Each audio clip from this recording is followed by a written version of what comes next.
โอ้ไทยซีวันเด็บใจยังกู้เนี่ยคณะผู้แทนโรงเรียนการเมืองและการปกครองแขวงพุ่งสะเลพบปะโรงเรียนการเมืองแขวงดินเบียนในตอนเช้าของวันที่13 พฤษภาคม 2565 นี้อยู่ที่ห้องประชุมของโรงเรียนการเมืองและการปกครองแขวงพุ่งสะเลได้จัดพิธีพบปะเด็กเปลี่ยนบทเรียนประสบการณ์ระหว่างคณะผู้แทนโรงเรียนการเมืองและการปกครองแขวงแห่งสปป.ลาวกับคณะผู้แทนแขวงดินเบียนแห่งสส.เวียดนามขึ้นอย่างเป็นทางการซึ่งภายแขวงพุ่งสะเลนำโดยท่านสมจินต์ไสยจิต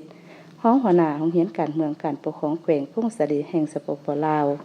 ภายแขวงดินเบียนนำโดยท่านบูกวงจองห้องหัวหน้าโรงเรียนการเมืองแขวงดินเบียนแห่งสส.เวียดนามพร้อมด้วยคณะผู้แทนทั้งสองภายเข้าร่วมโอกาสนี้ท่านสมจินต์ไสยจิตห้องหัวหน้าโรงเรียนการเมืองและการปกครองแขวงพุ่งสะเล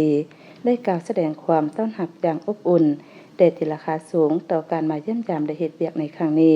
ของคณะผู้แทนแขวงดินเบียนแห่งสส.เวียดนามเพราะเป็นการเสริมขยายมวลเสื้อและเพิ่มพูนคุ้นสร้างสายพัวพันมิตรภาพอันยิ่งใหญ่ความสามัคคีแบบพิเศษและการร่วมมือหอบดานระหว่างสองภาคสองรัฐและประชาชนสองชาติลาวเวียดนามเว้ารวมเว้าเฉพาะระหว่างสองโรงเรียนการเมืองแขวงพุ่งสะเลกับแขวงดินเบียนได้นับมือเข้าสู่ดวงเลิกแต่แตกดอกออกผลยิ่งขึ้นทั้งสองภายได้งานแลกเปลี่ยนสภาพยุทธพิเศษของทั้งสองฝ่ายให้กันทราบจากนั้นคณะผู้แทนทั้งสองฝ่ายได้ปัดเปลี่ยนกันเสนอคำคิดคำเห็นบทเรียนเปลี่ยนซึ่งกันและกันเพื่อแลกเปลี่ยนปรึกษาหารือในการก่อสร้างบำรุงนักศึกษาเพื่อปรับปรุงคุณภาพการก่อสร้างพนักงานซึ่งให้คณะผู้แทนทั้งสองฝ่ายสืบต่อพบปะแลกเปลี่ยนบทเรียนโดยพัดเปลี่ยนกันเป็นเจ้าภาพเพื่อให้ครูอาจารย์มีการพบปะแลกเปลี่ยนบทเรียนซึ่งกันและกัน